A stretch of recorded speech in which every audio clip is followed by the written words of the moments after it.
Welcome to my channel, where the scariest stories come to life. Before we dive into today's chilling tale, make sure to hit the subscribe button and turn on notifications, so you never miss a story. Now, let's get into the horror.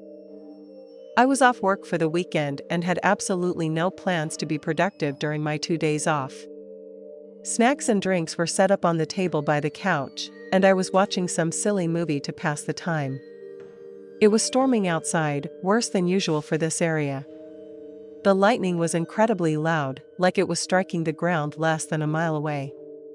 Normally, I find comfort in rainy weather, but this storm was pushing it. What definitely wasn't comforting was the sudden thud I heard against my front door. Just a single hit, enough to make me think something had blown into it from the wind.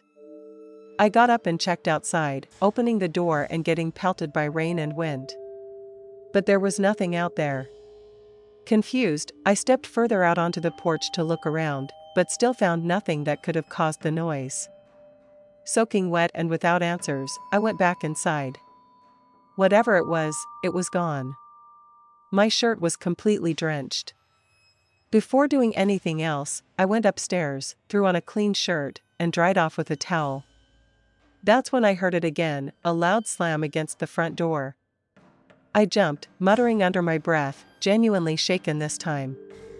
I paused, listening for any more sounds, then walked to the top of the stairs and looked down at the door. It was open. Rain splashed into the house as wind howled through the frame. My eyes widened. I ran down and slammed it shut as best I could, but the handle was all messed up. I didn't know what had happened. For a moment, I thought maybe a tornado had hit. But then I noticed something far worse. A puddle had formed just inside the doorway, and within it were several muddy shoe prints, leading across the floor. My stomach dropped.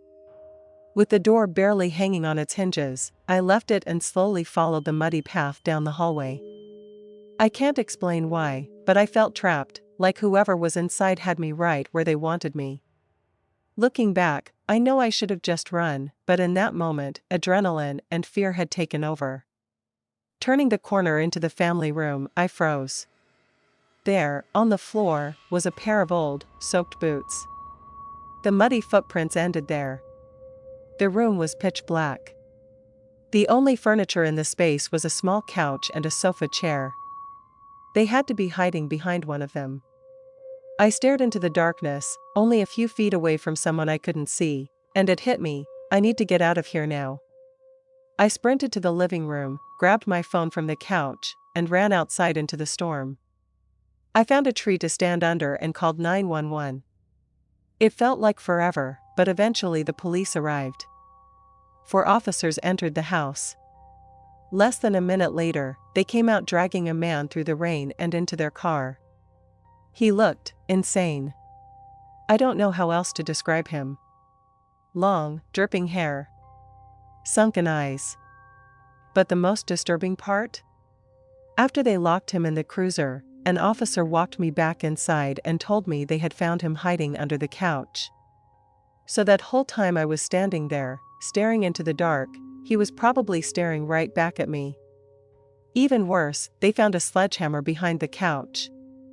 He had obviously used it to break in, but what else he was planning to do with it is anyone's guess. I just hope he stays locked up for a long, long time. Otherwise, I don't think I'll ever sleep peacefully in that house again. I live in St. Louis, Missouri, right in the heart of the city. The high crime rate here is no exaggeration. There are news stories almost daily about horrible things happening. But for me, nothing had ever happened. I'd never even seen anything happen.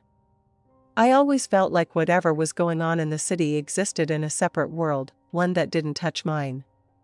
So I just went about life as usual. I worked for both Uber Eats and DoorDash, usually on my bike. Since I was already in the city this day, I stuck with Uber Eats and started my shift around dinner time. The weather was pretty bad, cloudy and raining off and on, but that's part of the job. The money doesn't make itself. Around 11 p.m., I found myself farther from home than usual, near the outer edge of the city where it blends into a more suburban area. Small homes, big apartment buildings, streets I'd biked through dozens of times before. Not a great area, but familiar. Just as I was thinking about heading home to reset my location, a new order popped up, $30 for a 2-mile delivery. Too good to pass up. I biked to the restaurant, grabbed the food, strapped the bag to my bike, and that's when I noticed a car. Its headlights were aimed directly at the sidewalk where I stood. It had been parked there the whole time. I got on my bike and started toward the delivery address. As I rode, the car pulled out and began following behind me. Just a coincidence, I told myself. But after several turns through the neighborhood, it was still behind me. Eventually, I made it to the apartment complex listed on the order. I pulled up to the bike rack and locked up fast. Seconds later, the same car pulled into the parking lot. Now I was nervous. Maybe it was still just a coincidence, but I couldn't shake the feeling they were eyeing my bike. I grabbed the food and rushed inside. The delivery was on the second floor. I found the door and knocked. It was a cash order, a common thing in St. Louis, but super inconvenient at that moment. As I waited, I glanced down the hallway. It was dim and run down. Paint peeling from the walls. Ceiling tiles missing.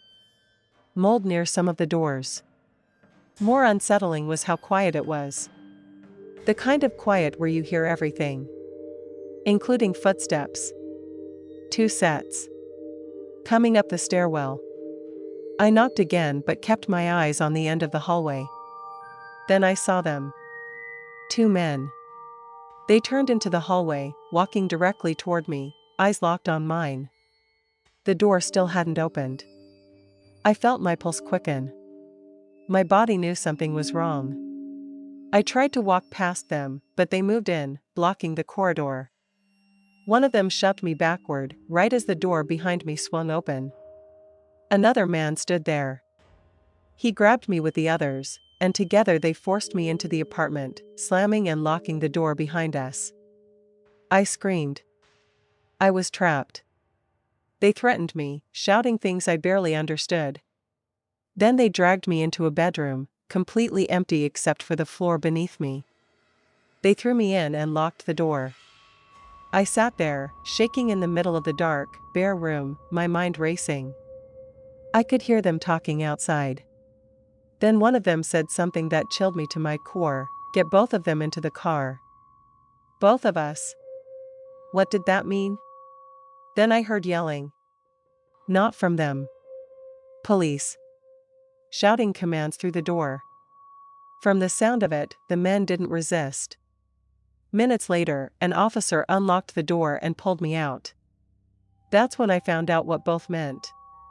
There was another victim, another delivery driver, locked in a different room 10 minutes before I arrived. They had done the exact same thing to him. Followed him. Kidnapped him. A neighbor had heard the noise and called the police. That call saved our lives. No one knows exactly what those men were planning. They never said a word about it. The police are left guessing, trying to piece together their intentions from the evidence. Thankfully, it seems this was their first attempt at something like this.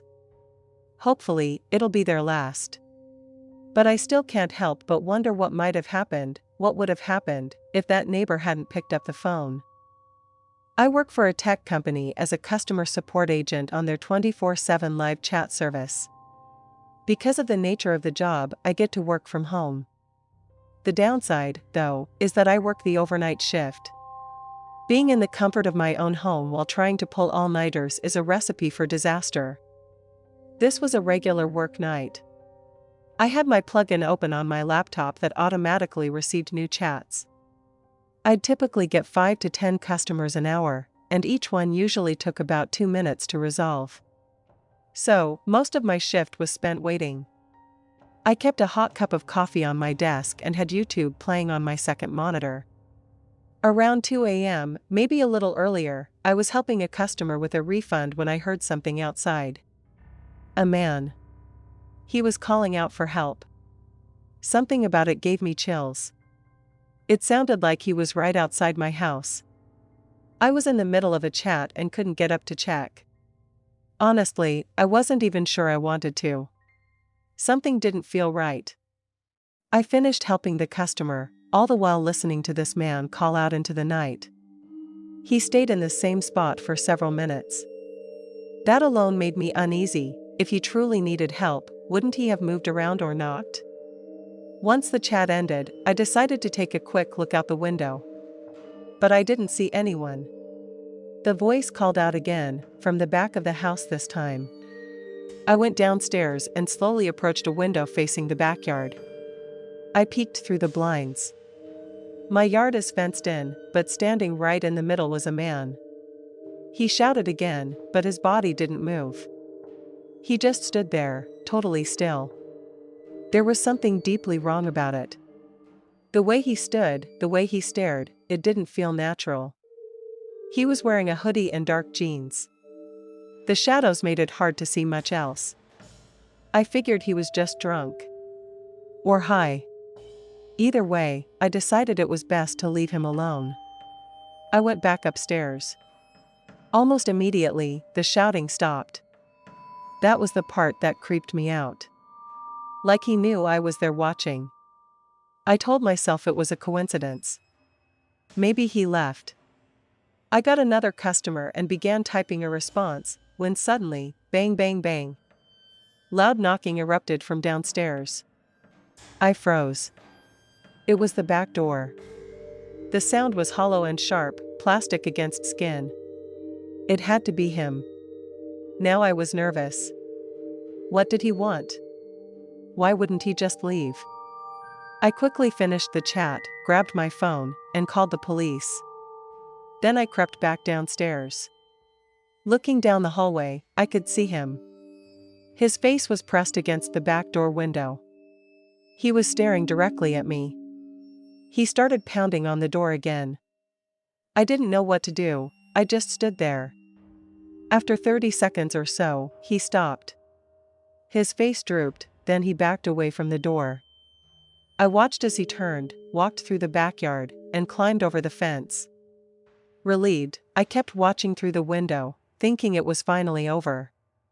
But then I saw something move. Through the narrow gaps in the fence panels, I spotted more figures, several of them moving just outside the yard. The police eventually arrived. I gave them my statement and described the guy as best I could. But I couldn't shake the feeling that this wasn't random.